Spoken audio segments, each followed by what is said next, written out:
मेरी एक layman's term में अंडरस्टैंडिंग ऑफ कैंसर ये है कि हमारी बॉडी में बहुत सारे सेल्स और टिश्यू होते हैं और वो जब एबनॉर्मली ग्रो करना शुरू कर देते हैं बॉडी उतना नहीं संभाल पाएगी अगर एबनॉर्मल ग्रोथ हो रही है तो। थोड़ा गहराई में जाते हैं, जैसे आपने शुरू किया कि कैंसर क्या होता है। जी बिल्कुल। तो जैसे आपने बोला कि हमारी बॉडी में लगभग 30 से 40 ट्रिलियन सेल्स होते हैं, और सेल्स जो हैं एक यूनिट है बॉडी के एक पर्टिकुलर ऑर्गन की, चाहे वो लंग है, चाहे वो लिवर है, ब्रेन है, किडनी है, तो ट्रिलियंस ऑफ सेल्स हैं। और वो सेल्स की जो फंक्शनिंग है, वो जो गवर्न हो रहा है, उसका एक जेनेटिक मेकअप है। तो कैंसर में क्या होता है कि वो जो जेनेटिक मेकअप जो कि सेल की फंक्शनिंग को रूल कर रहा है या गवर्न कर रहा है, उसमें विकार आ जाता है या उसमें म्यूटेशन आ जाती है या खराबी आ जाती है। उसके कारण कुछ भी हो सकते हैं। तो वो जब म्यूटेशन आ गई उसके जीन में, उस सेल में, तो वो सेल को एक पावर आ गई कि वो डिवाइड करे, 1 से 2, 2 से 4, 4 से 8, 16, 32, 64 एंड मिलियंस। तो ये शुरू में मैं बोलता हूँ, सब मरीजों को भी बोलता हूँ, 1 सेंटीमीटर का जो ट्यूमर बनता है उसमें सेल्स का जो डबलिंग टाइम है वो लगभग 80 से 90 दिन होता है। तो 1 सेंटीमीटर ट्यूमर बनने में 4 से 5 वर्ष लगते हैं। उफ। तो ये एक बहुत बड़ी विडंबना है। और हमारी जो साइंस है आधा सेंटीमीटर से कम के ट्यूमर को पकड़ने में सक्षम ही नहीं है।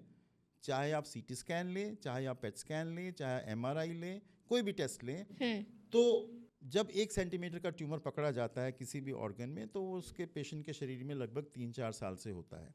लेकिन हमने शुरू किया था कि कैंसर होता क्यों है। जी। हुआ वो इसलिए कि कैंसर के सेल में, डीएनए में, जीन्स में डिफेक्ट आ गया, जिससे कि सेल को डिवाइड करने की शक्ति मिल गई। और जब वो 3-4 साल से शरीर में पड़ा है, तो उसको फैलने की भी ताकत है, क्योंकि वो ब्लड वेसल से और लिम्फेटिक से आपके शरीर में कनेक्टेड है। तो ब्लड वेसल्स के जरिए, मान लीजिए किसी को 1 सेंटीमीटर का ब्रेस्ट कैंसर है, लेकिन 4 साल से तो है ना उसके शरीर में, मेरे अकॉर्डिंग टू माई साइंस, तो वो लंग में भी जा सकता है, बोन्स में भी जा सकता है, लिवर में भी जा सकता है, ब्रेन में भी जा सकता है। तो अगर ब्रेस्ट कैंसर की हम बात कर रहे हैं, तो वो आर्म पिट में या गर्दन की नोड्स के अंदर जा सकता है। तो एक किस्म से हम ये कह सकते हैं कि कैंसर एक स्लो बीमारी है, लंबी बीमारी है, उसको बनने में वर्षों लगते हैं, लेकिन लक्षण जो हैं कैंसर के वो बहुत लेट स्टेजेस में आते हैं। तो इसीलिए पेशेंट्स को बहुत बारी लेट पता लगता है। कुछ लेडीज़ होती हैं या कुछ कैंसर के रोगी होते हैं, डरते हैं। जैसे आपने शुरू में ही कहा कि मेरा कैंसर होगा, मान लीजिए किसी को ब्रेस्ट कैंसर है, तो वो कहेंगे कि जी मेरे तो ब्रेस्ट को निकाल दिया जाएगा, मैं तो डॉक्टर के पास नहीं जाना चाहती। तो कुछ डर की वजह से भी डिलेज इन डायग्नोसिस हैं, जो कि हमें दूर करने चाहिए, क्योंकि अर्ली डिटेक्शन से क्योर 90-95% में है। कमाल है, ये बहुत अच्छी बात बोली आपने। अब हम जैसे आते हैं कि आपने बता दिया कैंसर कैसे होता है, एक्चुअल में क्या है, मगर डायग्नोसिस पे आने से पहले मैं चाहती हूँ कि इतने सारे कैंसर्स हैं, ओरल कैंसर है, लंग कैंसर है, ब्रेस्ट कैंसर है, colon cancer, blood cancer, brain cancer, हर बॉडी के हर पार्ट में फैला हुआ है। तो कौन से ऐसे प्रिवेलेंट कैंसर्स हैं, the most common cancer in India right now? Right, so India में लगभग 14 से 15 लाख नए कैंसर्स आजकल हो रहे हैं हर वर्ष। वाह। राइट। और सबसे ज़्यादा जो प्रेवलेंट कैंसर इंडिया में है वो तंबाकू से जुड़े हुए हैं। टबैको। हाँ, तंबाकू, टोबैको से, जिसमें कि ख़ास तौर पे इस पार्ट ऑफ द कंट्री में लोग तंबाकू खाते हैं, मुंह में रखते हैं, चबाते हैं, जिसमें गुटखा है या खैनी है। तो 30 से 40% कैंसर्स इंडिया में तंबाकू के खाने से या स्मोक करने से, चाहे वो बीड़ी है, चाहे वो सिगरेट है, या वो सिगार है, या हुक्का है, उससे जुड़े हुए हैं। तो 30 to 40% कैंसर्स, ओरल कैंसर्स या लिप का कैंसर या इसका वॉइस बॉक्स का कैंसर, इसोफेगस का कैंसर, फूड पाइप का कैंसर और लंग कैंसर, तो 30 to 40% कैंसर ये हैं, जिसमें महिलाएं भी शामिल हैं, क्योंकि महिलाएं भी तंबाकू का सेवन करती हैं। अगर आप गाँवों में जाएं तो आपको पता लगेगा। जी। दूसरा जो कॉमन कैंसर महिलाओं में नंबर 1 जो है वो ब्रेस्ट कैंसर है। और थर्ड नंबर पे या सेकंड नंबर पे महिलाओं के लिए जो आएगा वो सर्विक्स का कैंसर है, जो कि यूट्रस का सर्विक्स कैंसर है। तो ये कैंसर्स हैं जो कि कॉमन हैं। और सबसे बड़ी समस्या ये है कि अगले 10 वर्षों में ये संख्या बढ़ के 25 लाख होने वाली है हर साल। तो क्योंकि लोग तंबाकू को छोड़ नहीं सकते हैं, लाइफस्टाइल की बात भी आएगी कैंसर्स के लिए, क्योंकि आप ड्रिंक करते हैं, आप मोटे होते जा रहे हैं, आप एक्सरसाइज नहीं कर रहे हैं, आप फ्रूट्स वेजिटेबल्स नहीं खा रहे हैं, पॉल्यूशन का भी रोल आ रहा है। तो ये सब चीज़ों को देखते हुए WHO ICMR के जो फिगर्स हैं, जो आंकड़े आ रहे हैं, तो ये संख्या बढ़ने वाली है। हालांकि अगर आप तंबाकू हटा दोगे तो आपके 5 से 6 लाख कैंसर हट गए, लेकिन वो हट ही नहीं सकते क्योंकि वो गवर्नमेंट को भी टोबैको प्रोडक्शन करनी है और लोगों को भी टोबैको का सेवन करना है।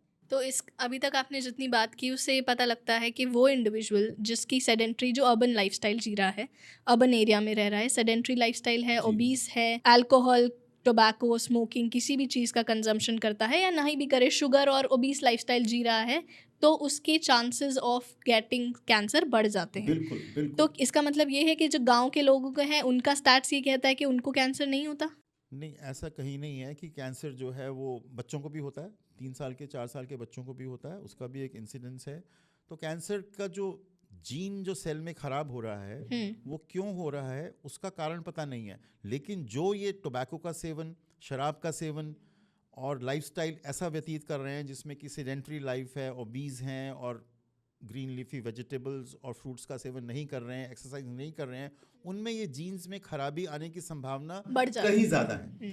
गांव में जो इंसान रह रहा है वो शायद उतने पॉल्यूशन में नहीं रह रहा है, वो एक्टिव है, वो फील्ड में जाता है, काम करता है, एक्सरसाइज करता है, और वहाँ पे शायद इतना जंक फूड नहीं है जितना कि शायद शहरों में है।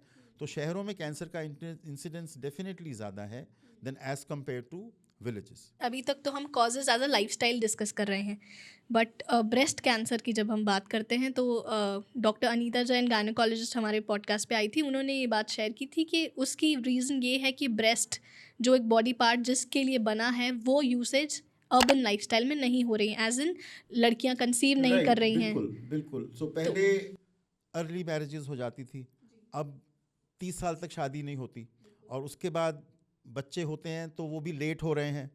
तो आपका जो ईस्ट्रोजन प्रोजेस्टेरॉन का जो साइकिल है वो टूटता नहीं है। पहले फैमिली में 2 या 3 या 4 बच्चे होते थे, अब एक बच्चे के बाद बंद हो जाता है, और फिर वो ब्रेस्ट फीडिंग नहीं होती है जो कि 1-1 साल तक चलती थी।